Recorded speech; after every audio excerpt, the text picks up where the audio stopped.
우리가 지금 복음반을 통해서도 확인하고 있는 게 뭔가요? 우상은 그냥 명절날 드리기 싫어서 억지로 드려야 되는 그런 제사만 이야기하는 것이 아닙니다. 우상은 뭔가 신상을 세워놓고 성상을 세워놓고 그 앞에서 절하고 숭배하는 것만이 우상이 아니라는 거죠. 우상은 무엇인가요? 하나님보다 내가 더 사랑하는 것. 그리고 그래서 그것이 내 인생에 없으면 큰일 날 것 같은 것. 그것이 우상인 거죠. 그래서 때로는 좋은 것, 남편, 가정, 어떤 일, 아니면 어떤 선한 행동, 이것도 너무 보기에는 좋은 것이지만 집착하면 우상이 된다는 것이죠. 오늘 말씀은 계속해서 이어지는 이방 민족들에 대한 말씀입니다. 우리가 앞에서 이스라엘 백성과 남유다에 대한 심판의 말씀을 듣고 나서 애굽에 대한 심판, 블레셋에 대한 심판, 모압에 대한 심판, 그리고 암몬과 에돔에 대한 심판까지 우리가 어제 살펴보았습니다. 그들을 심판하시는 공통적인 이유가 무엇이었죠? 한 단어로 요약한다면 교만입니다. 교만. 교만의 결과 하나님을 거스르게 됩니다. 하나님께 겁을 내지 않는 거죠.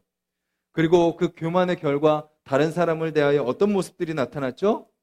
그들을 비판하고 조롱하고 정죄하였습니다. 그렇죠.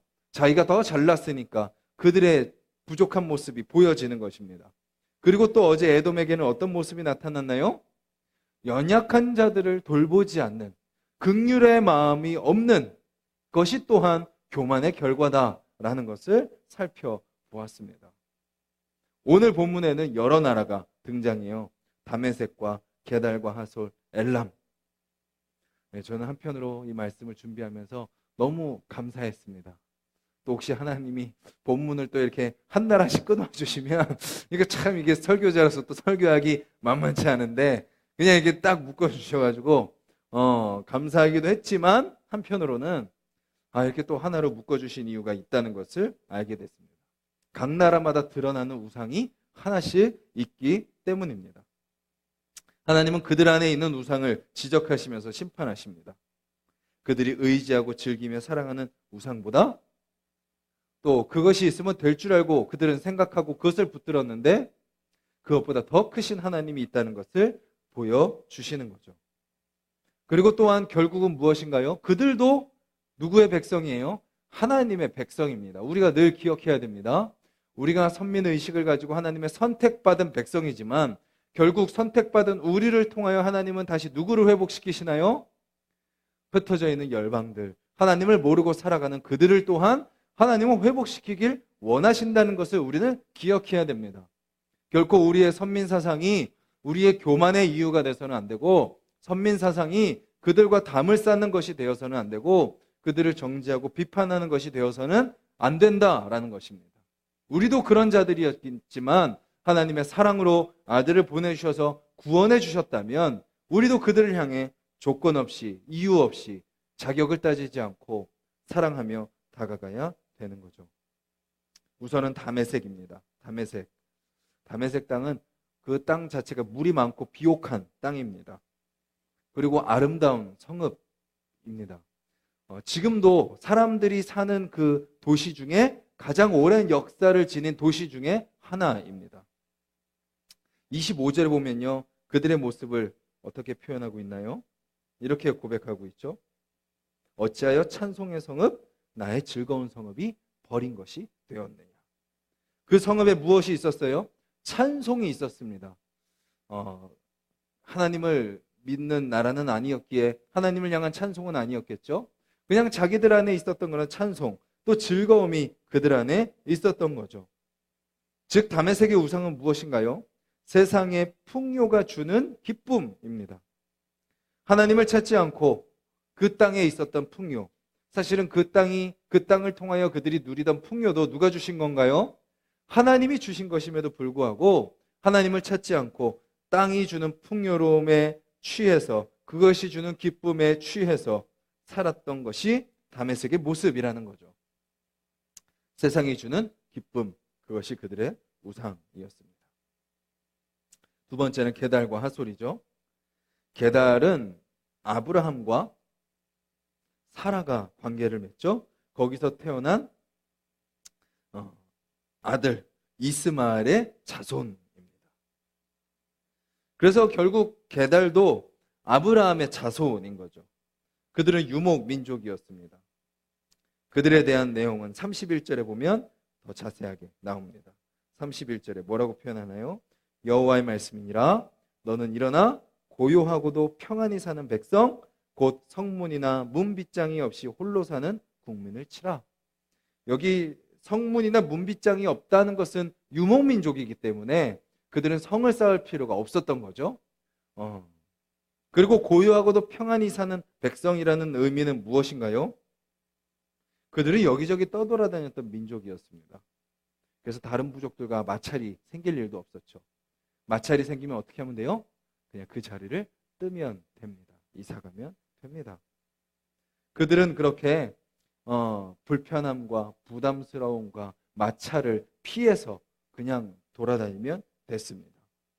오늘 본문을 통해서 할 수 있는 그들의 우상은 평안인 거죠. 그냥 편안함입니다. 부담스럽지 않음입니다. 하나님 안에서 평안을 누리려 하지 않고 자기들의 힘으로 평안을 찾아 다녔던 것, 그들이 게달과 하솔의 모습이죠. 마지막은 엘람입니다. 엘람은 바벨론으로부터 아주 멀리 떨어진 지역입니다. 유다로부터도 멀리 떨어진 지역이죠. 이것은 무엇을 말하냐면 하나님의 심판은요, 이스라엘 백성에게만 국한된 것이 아니고 그 인근에 있는 나라만 향한 것이 아니고 모든 열방까지도 향한 것이다 라는 것을 알려주는 말씀입니다. 그들의 모습은 35절에 나와 있죠. 35절에 이렇게 적혀 있습니다. 만군의 여호와가 이같이 말하노라. 보라, 내가 엘람의 힘에 으뜸가는 활을 꺾을 것이요. 자, 앞에 다메섹은 무엇을 추구했나요? 세상이 주는 기쁨을 추구했습니다. 게달과 하솔은 무엇을 추구했죠? 세상이 주는 평안을 추구했습니다. 자기의 힘으로 그 평안을 누리려고 했습니다. 얻으려고 했습니다. 마지막 엘람은 무엇인가요? 힘입니다. 힘. 힘에 으뜸 가는 활, 무기를 만들고 자기의 힘을 기르고 그렇게 해서 자기들을 지키려고 했던 거죠. 그들의 우상은 무엇인가요? 힘, 능력이었습니다. 진정한 능력이 되시는 하나님을 의지하지 않고 자기들의 무기와 자기들의 힘을 의지하며 살았던 것이죠. 그 힘이 자기들을 지켜줄 것이라고 그들은 믿었던 것입니다. 이 세 민족이 보여주는 모습은 무엇이죠? 자기들이 의지하고 있는 우상이 무엇인지 보여주는 겁니다. 기쁨과 평안과 힘입니다. 그것이 있으니까 아무 문제가 없다고 생각했습니다. 그것들이 우리의 삶을 보장해 준다고 생각했습니다. 하지만 오늘 말씀은 무엇을 보여주나요? 그것들이 다 한계가 있다는 것을 보여주죠. 하나님 없는 것은 다 끝이 있다. 그리고 그것은 결국 그들에게 평안을 주고 기쁨을 주고 진정한 힘을 주는 것이 아니라 오히려 그들로 하여금 그 반대의 것을 준다라고 이야기하고 있습니다. 지금 우리가 사는 세상도 똑같죠. 그 당시에만 있었던 우상이 아닙니다. 지금도요, 점점 더 재미를 추구합니다. 말초적인 쾌락, 말초적인 기쁨을 추구합니다. 그래서 재미가 없으면 아예 요즘 아이들은 하지 않으려고 합니다. 그리고 거짓 평안을 추구하죠. 귀찮지 않는 삶, 부담스럽지 않은 삶. 그래서 취직도 않고 결혼도 않고 자녀도 낳지 않습니다. 그냥 나만 편안하게 살면 된다고 생각합니다. 또 그럼과 동시에 사람들은 무엇을 추구하나요? 힘을 추구합니다. 무리를 이룹니다. 자기들의 세를 보이려고 합니다. 점점 우리나라도 그 세가 나눠지죠. 남자, 여자, 왼쪽과 오른쪽. 그런 어떤 자기들의 무리를 이뤄서 그 안에 들어가가지고 힘을 나타내려고 합니다. 또 어떤 사람은 어떻게 하나요? 사람들 앞에서는 자기가 힘을 내세울 수 없으니까 저 온라인상에서 댓글로 자기가 하고 싶은 말을 마음껏 하면서 자기의 힘을 과시하려고 합니다. 그리고 지금 열방에 나타나는 모습들도 마찬가지죠. 중국과 미국이 힘의 대결을 합니다. 러시아도 가만히 있지 않죠. 그리고 유럽도 가만히 있지 않습니다. 일본도 틈틈이 호시탐탐 노립니다. 이것이 지금 이 세상을 다스리는 우상들의 모습입니다.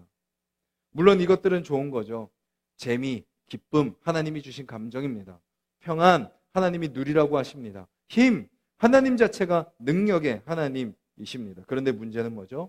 거기에 하나님이 계시지 않다는 것입니다. 세상이 주는 것은 한계가 있습니다. 거기는 끝이 있고 금방 사라집니다.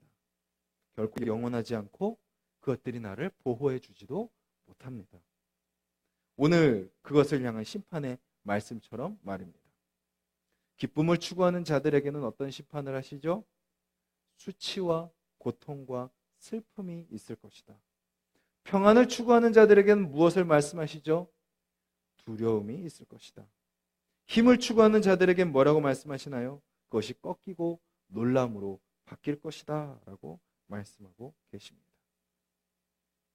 우리도 그리스도인이지만 우리도 모르게 세상을 추구합니다. TV를 보면서 세상의 즐거움을 추구하면서 나도 모르게 세상의 기쁨에 빠져듭니다.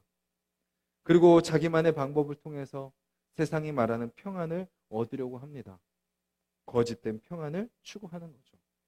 또 스스로의 힘을 길러서 사람에게 영향력을 나타내려고 합니다.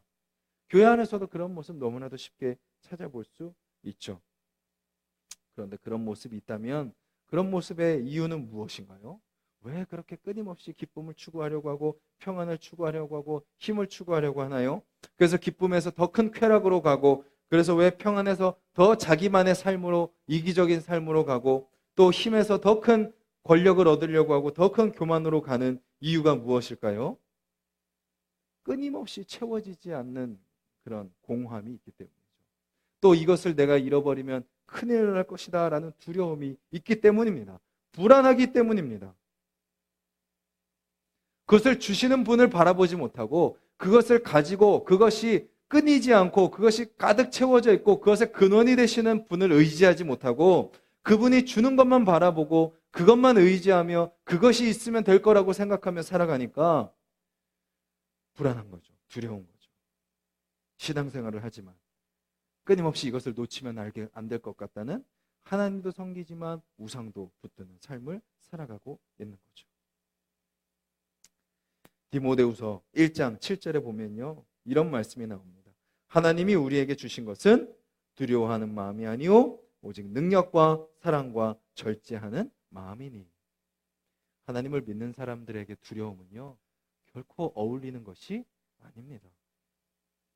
하나님은 두려움을 주신 적이 없어요. 오직 무엇을 주셨어요? 능력을 주셨습니다. 그래서 우리는 우리가 스스로 힘을 기를 필요가 없습니다. 우리가 스스로 우리의 능력을 나타낼 필요가 없습니다. 주님이 우리의 능력이 되시기 때문입니다. 그리고 사랑을 주셨습니다. 다른 곳에서 그 사랑을 느끼려고 할 필요가 없습니다.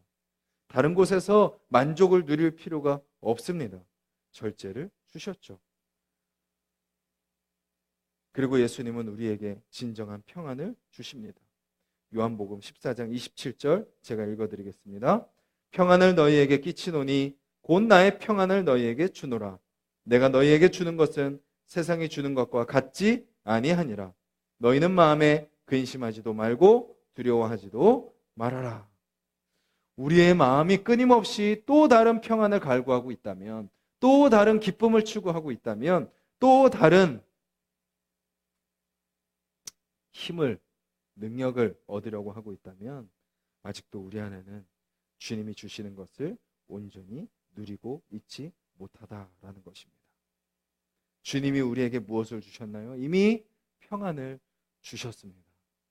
우리의 상황과 환경과 상관없이 우리의 마음 가운데 이미 찾아오셔서 그 주님으로 말미암아 평안을 누리게 하십니다. 이것이 복음입니다.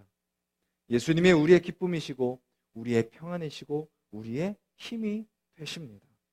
그래서 우리는 우리가 스스로 평안을 얻으려고 노력할 필요가 없습니다. 우리의 상황 속에서, 환경 속에서, 눈에 보이는 우리의 모든 삶 속에서 이미 주신 평안을 누리면 되고요. 어떤 재미를 추구할 필요도 없습니다. 이미 주님이 주신 기쁨을 누리면 되고 스스로 힘을 얻으려 할 필요도 없습니다. 힘의 근원이 되시는 예수 그리스도 안에 있으면 말입니다. 오늘 하루도 그 주님을 의지하며 바라보며 살아가는 삶이 되어야 됩니다. 더 이상 또다시 세상 속에서 기쁨과 평안과 힘을 얻으려는 삶이 아니라 주님을 얻으려는 삶이죠. 주님을 누리려는 삶입니다. 주님 앞에 내 삶을 맡겨드리는 삶입니다.